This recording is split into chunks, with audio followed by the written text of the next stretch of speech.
dice, sino con panes sin levadura, de sinceridad y de verdad. Quiere decir que aquí tenemos la contraparte a lo que Jesucristo dijo allá, que es la levadura de los fariseos, que es ¿qué? Hipocresía, ¿verdad que sí? Porque dice, le dijo una oportunidad y ellos no hacen. Óigase esto, hermano. ¿Cuándo comienza este problema? ¿Cuándo sucede esto? Porque es necesario que nosotros nos remontemos a dónde empezó la hipocresía del ser humano, porque no eran solamente los fariseos. Fíjense que Jesucristo le está diciendo a los apóstoles, próxima iglesia, le está diciendo, cuídense ustedes, porque posiblemente también ustedes puedan terminar contaminándose del mismo problema que viene rodando en el ser humano de hace muchos años. Óigase esto, dijimos al principio explicando que el pan con levadura por lo general es más sabroso, ¿sí? Tiene mejor textura, es decir, se ve mejor, sabe mejor. ¿Qué más podríamos decir? Bueno, aparentemente parece mejor que el pan sin levadura, ¿sí? Mire, el primer poquito de levadura que nosotros vamos a encontrar en la Biblia sucedió en el huerto del Edén. ¿Qué les parece? Cuando el hombre peca, cuando el ser humano comete el primer error, no fue capaz, óigase esto, no fue capaz de venir tal y como era ante el que se paseaba en el huerto, ante Dios. No fue capaz de venir desnudo. Alguno podría decir, no hermano, es que el respeto. ¿Cuál respeto? ¿De cuál respeto vamos a hablar? Si ya Jesucristo, todo el Señor, todo el tiempo que lo había, desde que lo creó hasta que lo vio allí en el huerto del Edén, ambos estaban desnudos. ¿Cuál era el problema? De que ellos vinieran desnudos. O sea, en sí no era temor, en sí no era respeto, en sí era hipocresía. El ser humano tejió allí una vestimenta, se puso ahí un delantal, se puso ahí algo, se medio tapó como pudo cuando escuchó que Dios... O sea, posiblemente el hombre no tuvo mucho tiempo, tuvo que esconderse cuando escuchó que por ahí viene el Señor y buscar el recurso más cercano que tuviera allí a su mano para poder taparse. Me imagino que la confección de la ropa no era la mejor, pero para ambos era lo suficiente para tapar su desnudez. El problema es que cuando el Señor se le aparece, le dice, te ando buscando hacer, aquí estoy interpretando, ok, no estoy, es que la Biblia diga eso. Te tengo rato buscándote por ahí, no te veo, Adán. Oye, Señor, lo que pasa es que me escondí. Adán, te escondiste. ¿Y eso por qué? Qué raro. Siempre que yo vengo, más bien viene a recibirme y no tengo que esperar tanto rato. Y hoy te escondiste, Adán, ¿qué pasó contigo? Señor, es que tuve miedo, tuve pena. ¿Y por qué tuviste pena? ¿Por qué tuviste miedo? Es que estaba desnudo. Adán, ¿y quién te dijo que tú estabas desnudo? ¿Será que comiste del fruto? Mire toda la vuelta que se está dando para decir, Señor, comí del fruto. Tapándose, escondiéndose, buscando forma, buscando manera. Pecaste, Adán. Una de las, vamos a decirlo así, la primera escena de horror, de muerte, que el ser humano pudo, que quedó grabado en la mente, en el plano psicológico del ser humano, fue cuando pecó. Porque sería la primera vez en que el hombre ve la muerte de un animal. ¿Cómo sería esto? ¿Cómo sería esa escena? ¿Cómo ellos verían al Señor matando un animal, derramando la sangre, la muerte, el sufrimiento del animal? ¿Cómo sería esto? No podemos imaginarnos la escena. Lo cierto del caso es que ellos pueden ver con sus ojos esta muerte. ¿Por culpa de quién? ¿Por culpa de quién? De su desobediencia. Vieron la acción negativa, vieron la reacción contraria al pecado que ellos habían cometido. Y el Señor quita sus ropas que ellos se habían puesto para supuestamente tapar su pecado, para ellos supuestamente tapar su error. Fíjese usted, un error que no se podía tapar con ropa, un error que no se podía tapar con una vestimenta.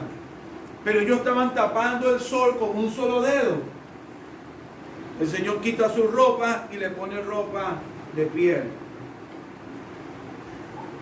Entendiendo así que la única forma de tapar en cierta forma, valga la redundancia, el error que ellos habían cometido era con pieles de animales, es decir, con la muerte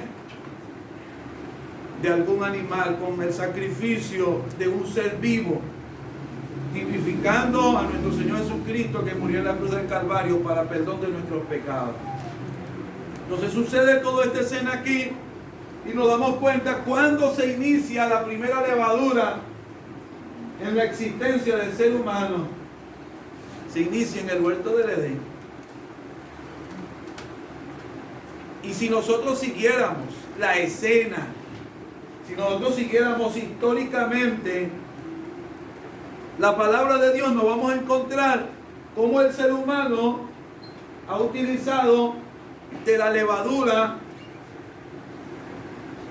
ha utilizado de la hipocresía para tratar de que todo se vea bien.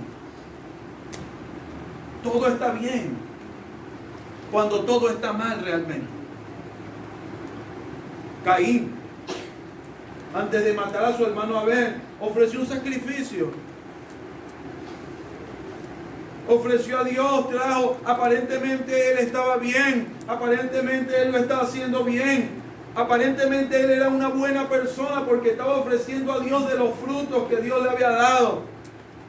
Pero era hipocresía porque él estaba tratando de tapar el sol con un dedo porque su corazón estaba lleno de maldad, estaba lleno de pecado, estaba lleno de muchas cosas que no eran agradables ante la presencia de Dios. Y así irá pasando el tiempo y iremos viendo en la palabra de Dios cómo los seres humanos han utilizado de la levadura, han utilizado de la hipocresía para tratar de tapar el sol con un solo dedo. Amén. Ahora, cuando nosotros nos encontramos a los fariseos, en este caso, que es el que Jesucristo está hablando, nos vamos a encontrar con personas que no solamente estaban tratando de tapar el sol con un dedo, que no estaban tratando solamente de tapar su pecado, sino que habían sistematizado, habían hecho una forma bien preparada, bien arreglada, con la ley de Dios, con lo que Dios ya le había hablado. Oye, algo bien preparado para quedar bien ante el pueblo, para quedar bien ante los que le rodeaban y supuestamente para quedar bien ante Dios.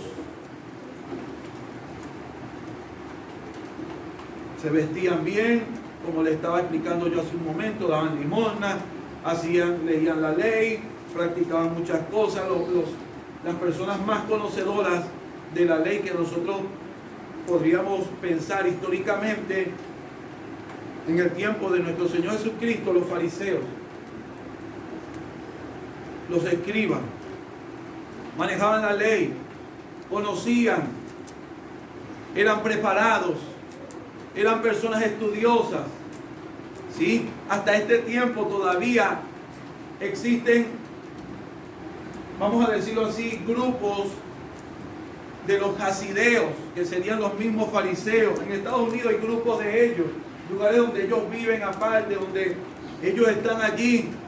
Todavía existen, han sobrevivido al tiempo, han sobrevivido a los cambios y están allí todavía. Una forma de vestimenta, están allí. Los fariseos, aparentemente, hermanos, eran las personas que si cualquiera podría pensar, sentirse bien ante Dios, bueno, lo mejor, el fariseo, el fariseísmo, practicar lo que ellos decían, hacer lo que ellos mandaban. Pero lo que sucede es que como se inició en el huerto del Edén y como pasando por toda la historia, ¿se acuerda de David? Queriendo llevar el arca de Dios al templo. Todo está bien. El arca, carros nuevos, todo está bien. No estaba bien, hermano. Y de alguna forma él lo sabía. Los sacerdotes que iban allí lo sabían. ¿Se acuerdan cuando trajeron el arca de Jehová al campamento de Israel en tiempo de Elí y los hijos de Elí? ¿Se acuerdan? Como ellos ya estaban perdidos ante los filisteos, ya estaban perdidos, estaban perdiendo la guerra. Y cuando llegó el arca, ¿qué hizo el pueblo de Israel? Dice que gritó a tal punto que los filisteos se asustaron. Aquí está la bendición. Aquí está el Espíritu Santo. Mira, aquí tenemos el poder. Llegó el arca. Jamás el arca había pasado a mano de otra persona. El arca era intocable. El arca era lo más respetado entre el pueblo de Israel.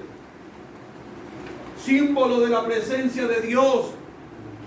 Símbolo de la unción de Dios para el pueblo de Israel. Ahí estaba el arca. Y el pueblo de Israel contento porque estaba el arca. Pero ellos no sabían.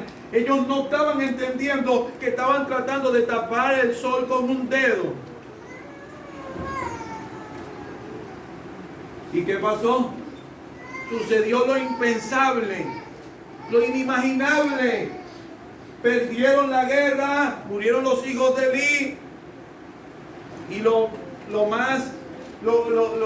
más increíble, ahí podía morir todo. Pero lo que no podía suceder, lo inconcebible, lo que era que el arca fuera secuestrada por los filisteos. Eso era, fíjese usted que cuando Elí escucha, te mataron tus hijos, oye, qué broma. Mira que el arca se fue para atrás y murió. Aquella mujer que era esposa, creo que de Fines, creo que uno de los hijos de Elí, creo que era Fines, que abortó, que parió allí, pues en ese momento el nombre que le puso al hijo que había nacido es: la gloria de Israel es traspasada por el arca. Se sorprendieron, qué horrible, qué espantoso el arca. La presencia de Dios, nuestro ritual.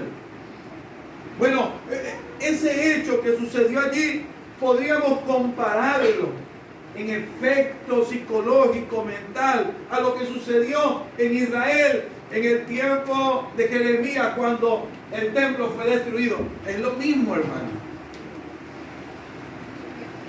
Yo me imagino la escena, digo yo me imagino, tal vez no me imagino, la escena que había entre el pueblo de Israel el siguiente día cuando el arca había sido secuestrada. Las caras tristes. Hermano, con el arca se abrió el mar. Se abrió el Jordán. Con la vara se abrió el mar. Pero cuando el arca iba a pasar, el Jordán se abrió. El arca, cuando se movía el arca, se movía el pueblo, porque era la representación de Dios. Oye, estamos hablando de el objeto más preciado. Se podían llevar otros objetos, la menorá, se podían llevar cualquier cosa. Las puertas del templo podían llevarse otras cosas, pero el arca era intocable, era el testimonio de Dios. Era un objeto tan preciado que el que lo tocaba solamente moría. No podía ser ni visualizado en cierta forma por el pueblo, tenía que estar allí tapado. Era un objeto de extremo valor para el pueblo de Israel. Y ahí estaba, nada más y nada menos que en manos de los enemigos del pueblo de Israel. Me imagino que el judío o el israelita en este caso, que creía en el arca como, porque muchos lo vemos allí en lo que sucedió como simplemente un amuleto. Dijeron, perdimos el amuleto, perdimos la presencia de Dios. La presencia de Dios se ha pasado a los filisteos. La gloria de Dios fue traspasada. Estamos perdidos.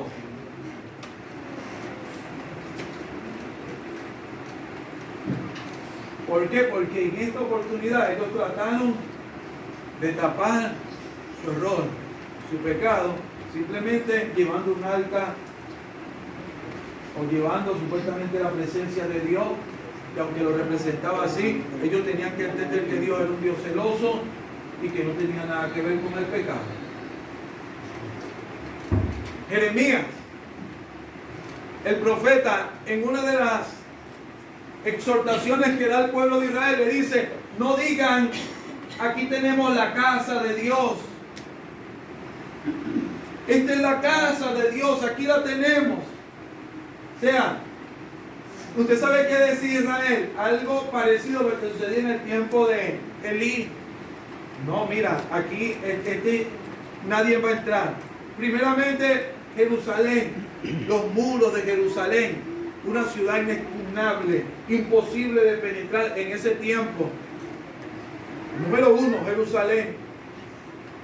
Número 2, tenían el templo, por favor. ¿Quién puede destruir el templo? Aquí tenemos la casa de Jehová. Y Jeremías gritaba a los oídos del pueblo, no sean hipócritas, no vengan a este lugar a derramar sangre inocente, cambien sus acciones, cambien lo que están haciendo mal. Algo parecido a la predicación de Juan el Bautista en tiempos cercanos a la venida de Cristo. Pero el pueblo de Israel no oyó la voz de Dios. Permanecieron en su hipocresía, sirviendo a otros dioses, haciendo lo que a Dios no agradaba, haciendo injusticia, pecando. ¿Y qué pasó con el templo? Lo inimaginable.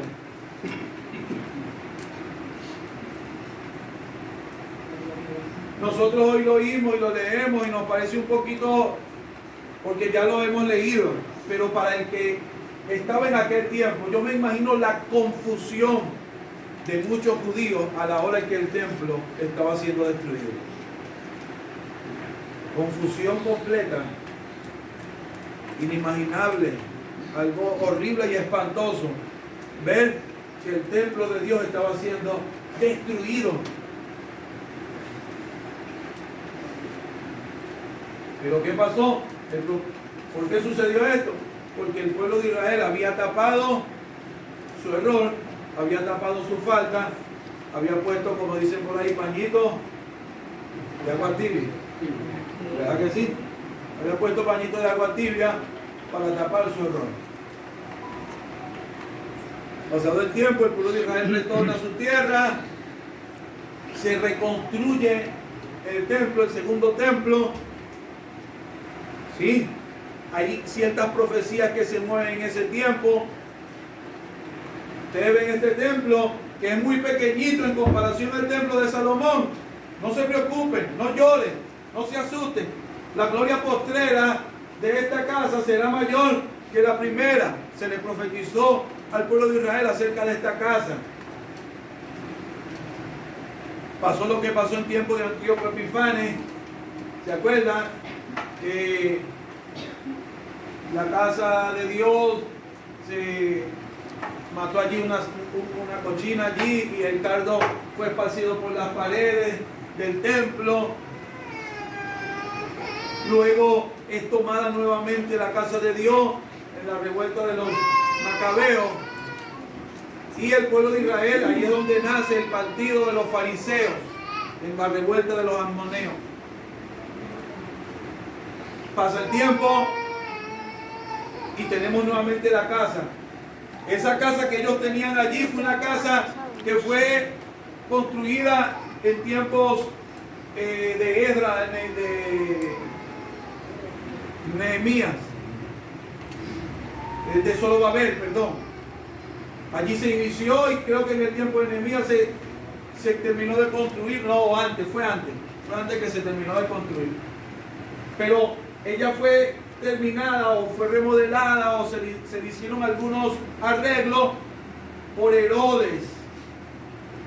No el Herodes que estaba ahorita en el tiempo de Cristo, sino el padre de este Herodes, Herodes el Grande.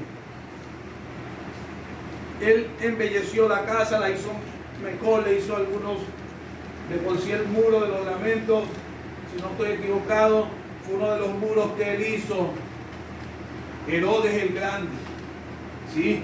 Tratando de tener, vamos a decirlo así, un buen trato con el pueblo de Israel, tratando de llevar la cosa a lo mejor en paz, ¿sí? Hasta que llega Jesucristo, que es el hecho que estamos hablando ahorita, estamos leyendo ahorita. Y Jesucristo habla directamente del grupo que posiblemente estaban mejor. Jesucristo no habla aquí, por lo menos en algunos de estos versículos, de los saduceos. Habla principalmente de los fariseos. Y cualquier persona podría decir, lo que pasa es que el choque de Jesucristo principalmente fue con los fariseos, porque eran las personas del pueblo, eran los que estaban más cercanos allí. Pero no era solamente por eso. Es porque el fariseísmo era más atractivo, tenía más aspecto de santidad, más aspecto de comunión con Dios. Sin embargo, Jesucristo dijo, no he venido para pagar el pabilo que humea, yo no he venido a remendar vestido viejo. Cuando Jesucristo habla de vestido viejo, ¿de qué está hablando? Está hablando de un sistema viejo que venía arrastrándose con la ley, un sistema religioso que venía arrastrándose con la ley. Jesucristo dijo, yo no vengo a remendar ese sistema con un sistema nuevo.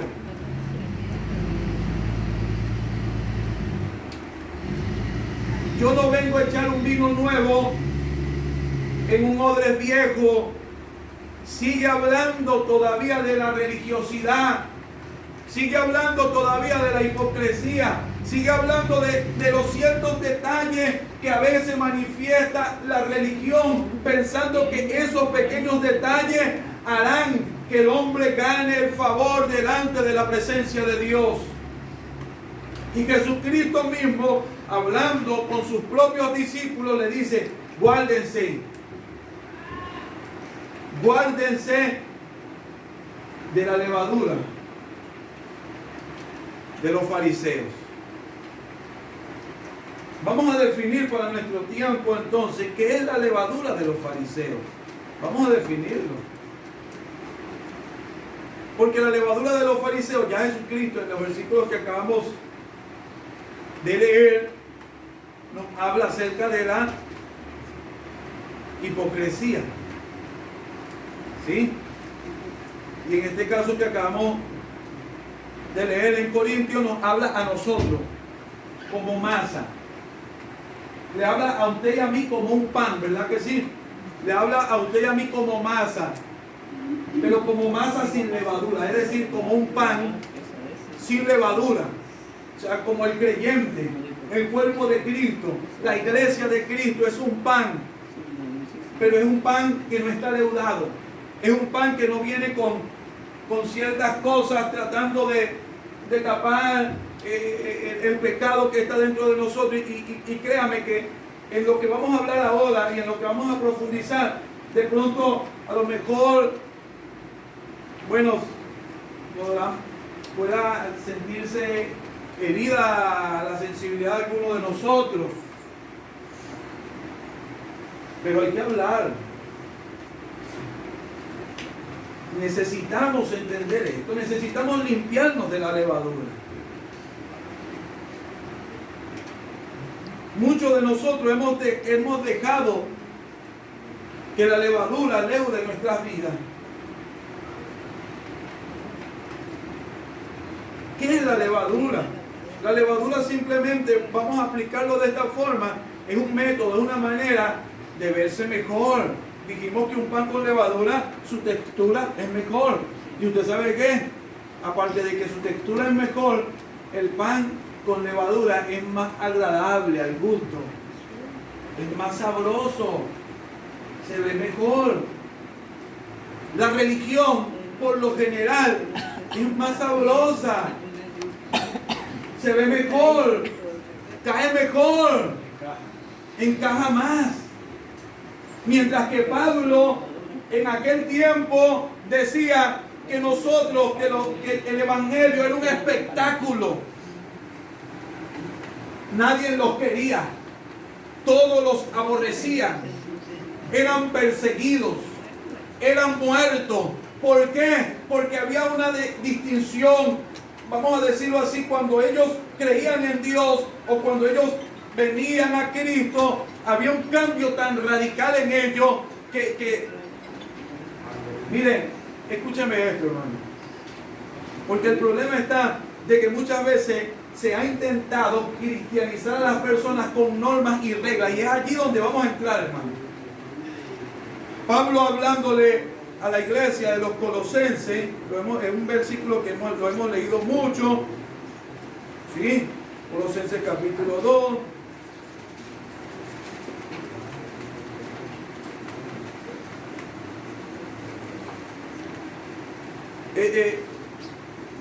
Versículo, vamos a leer desde el versículo 16. Tendríamos que leer más versículos, pero no vamos a. Dice, por tanto nadie os juzgue en comida o en bebida, en cuanto a días de fiesta, luna nueva o día de reposo, todo lo cual es sombra de lo que ha de venir, pero el cuerpo es de Cristo. Perdón.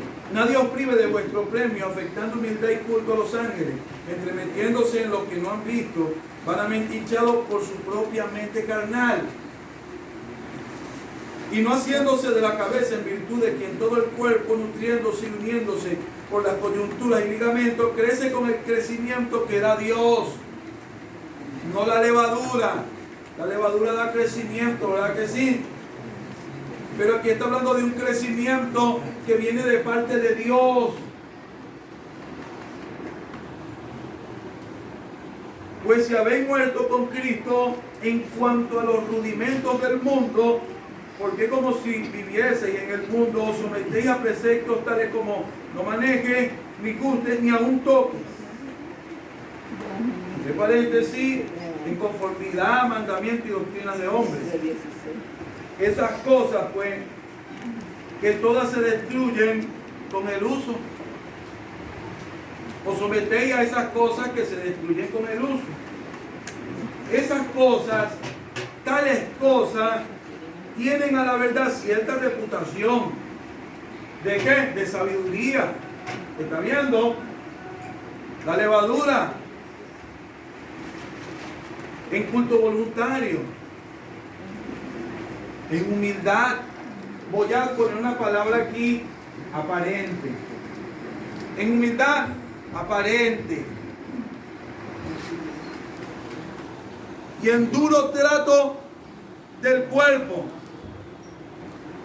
Pero no tienen valor alguno contra los apetitos de la carne. ¿De qué Pablo está hablando aquí? Bueno, aquí estas expresiones de Pablo podríamos, relacionarlas directamente con lo que Jesucristo estaba hablando allá acerca de la levadura. Yo creo que más claro no se puede hablar acerca de la levadura. Más claro no se puede hablar. Pablo está hablando aquí de una iglesia en un caso en el que lamentablemente tendemos a caer muchos de nosotros como creyentes. Usted sabe que cuando nosotros no estamos en íntima comunión con Dios, cuando nosotros no estamos caminando con Cristo, cuando nosotros estamos alejados de Cristo, rápidamente cosemos hojas de higuera. Eso es lo más rápido que nosotros hacemos. Yo no puedo imaginarme, usted tampoco puede imaginarse, con qué tiempo confeccionarían aquellas vestimentas Adán y Eva, si ya Jesucristo venía por ahí, ya el Señor venía por ahí.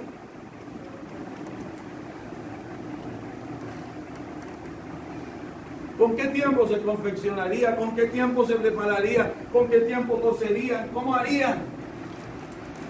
Está pendiente, Eva. Yo voy cosiendo aquí, dime si viene. ¿Lo ves? No, se caminó hacia allá, se movió por allá. Todavía no viene, sigue cosiendo rápido, apúrate. Ya viene el Señor por ahí. ¿Está viendo qué se produjo entre Adán y Eva y Dios? ¿Qué se produjo? Una ruptura, hermano.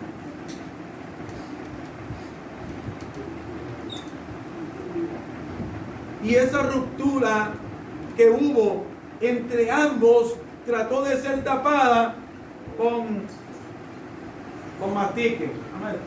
La casa se le abrió una grieta. Abajo usted sabe que de pronto hay una filtración en toda la pata de la columna. Y hay agua constante en la pata de la columna. Y de pronto, cuando ya tiene tiempo esa filtración, en la casa se hizo una grieta. Entonces, ¿qué hay que hacer? Hay que tapar la grieta. ¿Qué crees? Hermano Waldo, ¿qué hay que hacer? Hay que resolver el problema de la filtración. Si no se arregla el problema, ¿para qué va a tapar la grieta? ¿Para qué le va a echar cemento a la grieta? Para que todos crean que está bien, para que todo el mundo diga no está pasando nada, para que se sienta así como que no, tranquilo, pero las bases se están yendo, se está derrumbando todo. Bueno, algo parecido es lo que sucedió en el huerto del Edén, y algo parecido es lo que sucede con nosotros. Hemos perdido la comunión con Dios.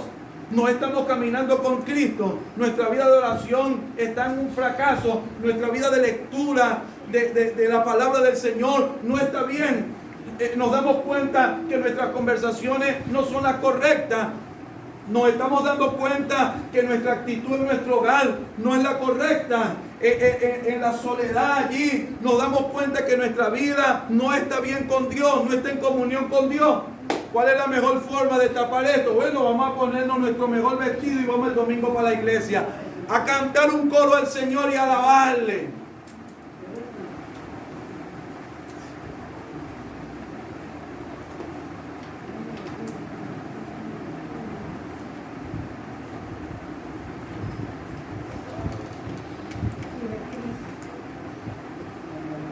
Pero que las cosas sigan pasando incorrectamente en mi vida, que yo siga viviendo la vida incorrecta, que yo sigo caminando, que no le busco una solución a mi problema, y aparte de todo, que todavía no tengo una comunión real con Cristo. Mire, el Evangelio no se trata de obras, aunque Él mismo produce obras. Pero el Evangelio real se trata de una comunión real, tan íntima con nuestro Señor Jesucristo, que a cada paso de nuestras vidas serán limpiadas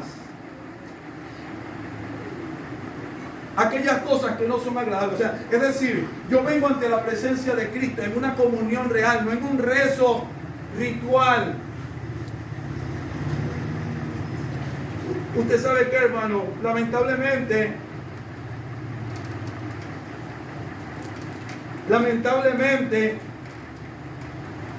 lo que nosotros llamamos manifestación espiritual, yo no estoy juzgando la experiencia personal de nadie, ojo con esto.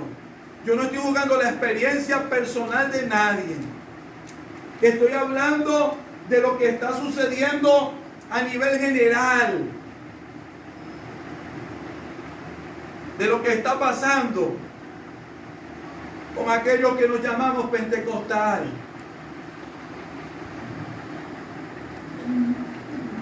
El pentecostalismo ha sufrido varios cambios en el pasar del tiempo. Hoy en día se habla de neopentecostalismo, se habla de pentecostalismo clásico, se habla de distintos pentecostalismos, ¿sí? Pero una de las bases principal